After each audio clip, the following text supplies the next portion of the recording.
It appears President Trump was up late last night watching election results. In a flurry of rambling social media posts, he weighed in on why Republicans lost across the board. Just after 10 p.m. Eastern, Trump offered this excuse for the sweeping nationwide GOP losses, writing, quote, "Trump wasn't on the ballot and shutdown were the two reasons that Republicans lost elections tonight." About an hour later, he posted again, calling for the passage of so-called voter reform, pushing for voter ID laws, ending mail-in voting, and eliminating the filibuster.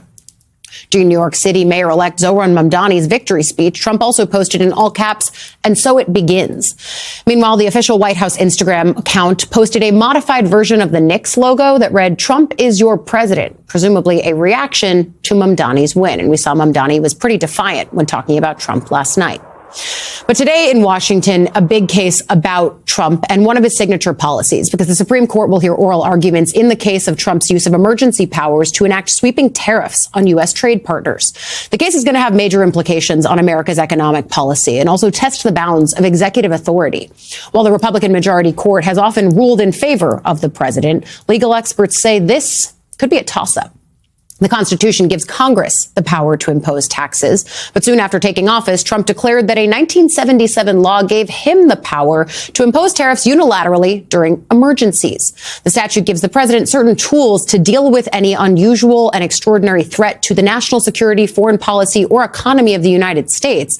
That includes the power to regulate imports. The president's lawyers say that language gives him broad authority to impose tariffs when he believes an emergency exists. And therein is the crux of the Supreme Court's problem.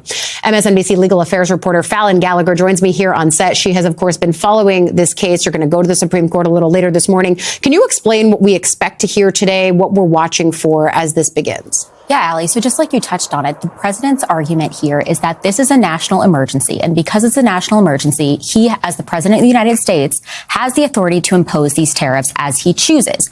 Now, a lot of the critics here are saying a trade deficit does not constitute a national emergency. Yeah, I was going to say, is getting ripped off a national emergency? No, and quite frankly, on the converse side of that, the small businesses who have sued in this case are saying that these tariffs are a national emergency for their businesses, for their companies, for the consumers, for the American consumer who this tax will ultimately pass on to.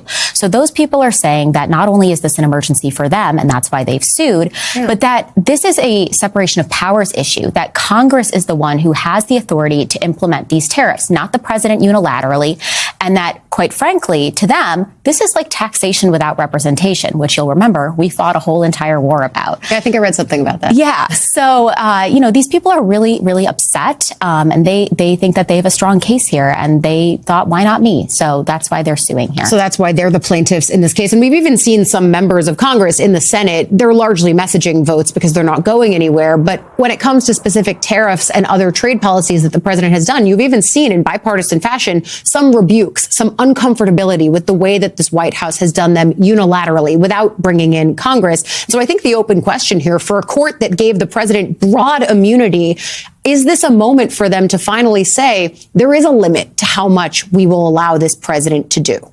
Well, and that's what's really interesting here. This is the same court that last year granted President Trump, this same sitting president, immunity to do as he chooses. Now, what's really interesting here is that this case came through that emergency docket, which we've been talking about, that shadow docket a lot, where things are fast-tracked and then maybe sent back down to the lower court. Now, this is the second time that justices have said, you know what, we're not just going to rule on this with an unsigned brief order. We actually want to hear arguments on that. And so that's kind of, if I'm paying attention closely, that's what makes me think that this could be different, and perhaps this is the time where they could say, no, maybe that's too far. I mean, you have to remember, this is the John Roberts court, and this is a court that's skeptical of too much government overreach. But then at the same time, you have justices like Brett Kavanaugh, who have been supporters of broad presidential authority. So I think it'll be really interesting to see who questions what today. And I'll be inside the court looking. I'll be paying very close attention to Justice Barrett, who sometimes has a tendency to swing from the rest of the so-called conservative justices. But really, we won't know probably in the immediate future how they're going to go. This is something that we might not actually know the answer to until June. Well, I was going to say, because the timeline on this is so important, given the fact that Trump is actively negotiating what he's calling trade deals, what are actually more like handshake trade agreements. But the fact that other countries are going to have to abide by whatever these levels are that he's been setting, whether it's 10% or 15%, 57%. I mean, there's so many numbers across the board, depending on which country you're talking about. There's real implications, not just for those countries and their relationship relations with the U.S., but for the consumer who's like, okay, where's my stuff coming from and how much am I paying for it? So when might we actually see a decision? Yeah, well, I mean, so now that this is on the merits docket, it's not going to be one of those cases where we get an immediate decision that just might pop up in my email, brief unsigned order. This is something that we will likely get on a decision day. And as we've seen, this is a blockbuster case this term, which I want to make that abundantly clear. This is probably the biggest case on their docket right now. Historically, they've waited until the end of the term, that late June, early July, to release those big headline decisions. So it could be then, it could be earlier. I mean, they fast-tracked this to get it on the schedule. This is one of the earliest dates. You'll remember that the Supreme Court started its term in October.